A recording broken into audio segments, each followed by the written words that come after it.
Hey there, friends. It's that time of year again. The pressure and the noise of the holidays is upon us. It's in full swing, and I think we need to talk about it. There's a moment in every woman's life, usually somewhere in her 40s or 50s, when she wakes up and realizes that she cannot go back to the way she used to live. Not mentally, not emotionally, not spiritually. And for me, that moment happened this past spring when I was on that 5-week road trip during my temporary retirement. I was sitting in Minnesota, actually on the banks of Plum Creek, where Laura Ingalls Wilder's childhood home, the site of that, and I was miles from anything. I sat out there all day with not another person in sight for hours. And it was just me and that creek and the warm weather and the big blue sky. And I had this feeling of being so far away from everything that used to define me. It felt like I was in a different world, and maybe I was the last person on earth. I sat there for the whole day, and there was no noise and no deadlines, no notifications, and no one needing me. And I felt something inside of me settle, something that had been restless for decades. And somewhere in the quiet of that day, I knew I could never go back to the old version of my life. I could not go back to the pace or the performance or the overfunctioning and not the expectations that I had silently agreed to carry for all these years, and that includes the holidays. That old version of me died somewhere on that road trip, and honestly, it was probably the best thing that could have happened to me.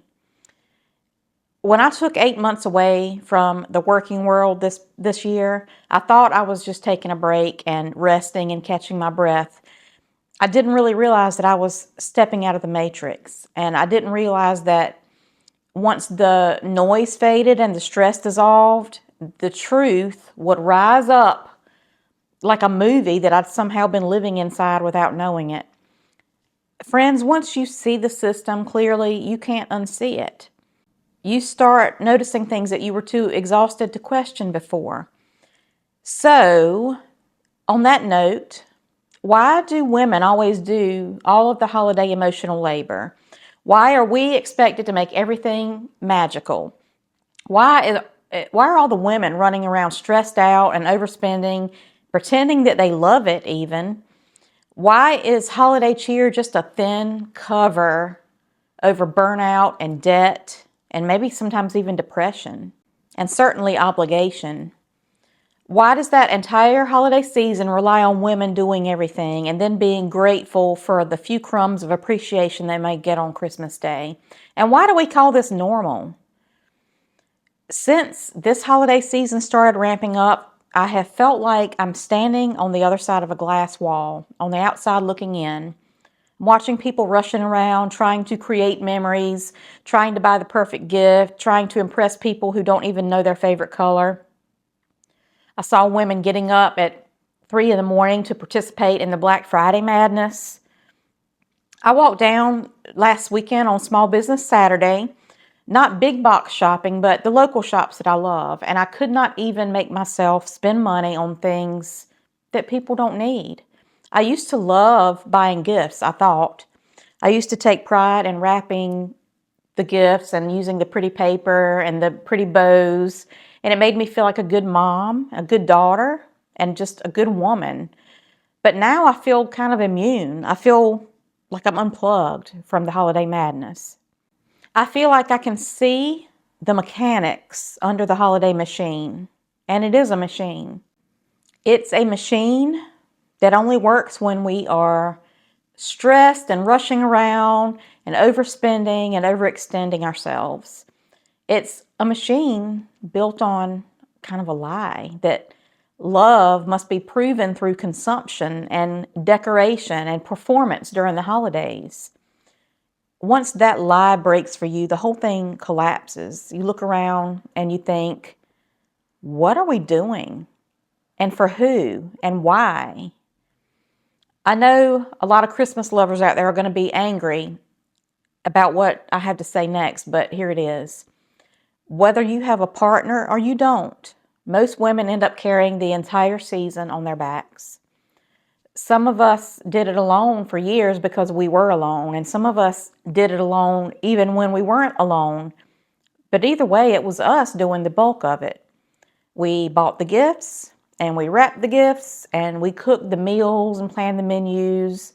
We created the traditions or carried on the old traditions. We made the holiday magic. We mediated the family drama and managed everybody's feelings and the dynamics and the stress. We held it all together quietly because that's the unspoken job title that we inherited. We didn't question it. We just did it because generations of women before us did the same thing, and they called it love or duty or being a good woman. But the truth is, love is not labor, and it's not martyrdom, and it's not exhaustion disguised as holiday cheer, and it is not putting yourself in debt to buy gifts for people at the holidays that they don't even want or need. And I'm not doing it anymore. This year, I hung the same wreath on my front door that I've used for the last several years. I took out my vintage ceramic Christmas tree and I set it on the mantle and I called it a day. I don't have a big tree up. I didn't drag out all the decorations. I didn't put lights on the front of the house. And I'm not spending hundreds or thousands of dollars on gifts this year. And it's not because I'm depressed or bitter or checked out, but because I'm done performing. I'm done stressing myself out about the holidays. If I give gifts at all, they're going to be for my adult kids and my mother, and they're going to be practical, like grocery store gift cards, or my homemade fig jam that I made this past summer from the fig tree in my backyard, or a batch of cookies. I love giving and receiving food as gifts because food doesn't become clutter. Food does not end up in the landfill, and it does not end up sitting around my house collecting dust. And giving food as gifts does not cost me my sanity, and it doesn't drain my savings or put me in debt. If it's really the thought that counts, then why do we exhaust ourselves buying things that no one asked for? Or even if they did ask for them, do they really need them? Why do we participate in a ritual every single year that is designed to separate us from our money, which is really just a representation of our life's energy and our time? Once you see that clearly, the spell breaks. At this stage of my life, I want peace and quiet. I want blank space on my calendar. I want a spacious, uncluttered home. I want walks out in nature and health that is not sabotaged by stress. I want time with my family, and I want long conversations with my grown children. And I want small celebrations with people that I actually want to be around. And rather than those celebrations being focused on gifts and who gave who the best gift, I just want it to be based on spending time together and enjoying each other. For the holidays, I don't want a performance, and I don't want the anxiety of doing it right, and I don't want the burden of having anything to prove to anybody. I just want a life that feels like it belongs to me, and I want to enjoy the holidays because isn't that what the holidays are for? When you stop decorating your life and performing the holidays for other people, you finally notice how beautiful your life is in its natural state. If I could speak to my younger self, or to any woman who is still stuck inside that holiday machine, I'd say this: you don't have to hold everything together. You don't have to sacrifice yourself to be worthy of love, and you don't have to manufacture a perfect holiday to prove your love. Let grown adults solve their own problems. And yes, that means your husband and your children and your coworkers. Let your grown children figure their lives out. Let the people around you experience the consequences of their choices.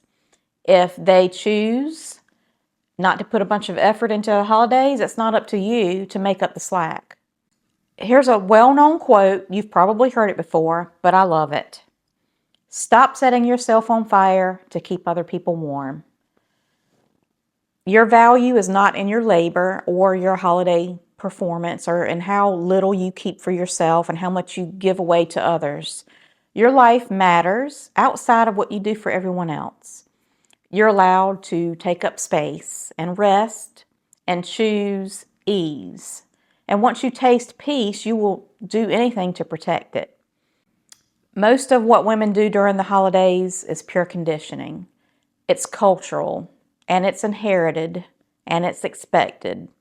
And if women stopped participating in that script, if women collectively said, I'm not doing this anymore, the entire holiday economy would collapse. And would that be so bad? We are the engine. We are the labor. We are the glue. And the system knows it, which is why the messaging is constant. More gifts, more decorating, more shopping, more pressure, more magic, more things to buy, more ways to prove your love, more perfection. Do you keep playing along with it because you're afraid to disappoint people? Or do you step out and see the system clearly and ask yourself, why am I doing all this? And who told me I had to? This is the quiet awakening of midlife. Once you see the machine and you step outside the grind long enough to feel your own life again, and once you stop performing the role that you were handed, you can't go back. And honestly, you shouldn't have to go back, because midlife is not the beginning of the end. It's the beginning of your real life. It's time to focus on you, the life that you choose, the life that fits you and that doesn't require you to disappear inside of other people's expectations. I'm never going back. And if you're waking up too, welcome. The view is crystal clear out here.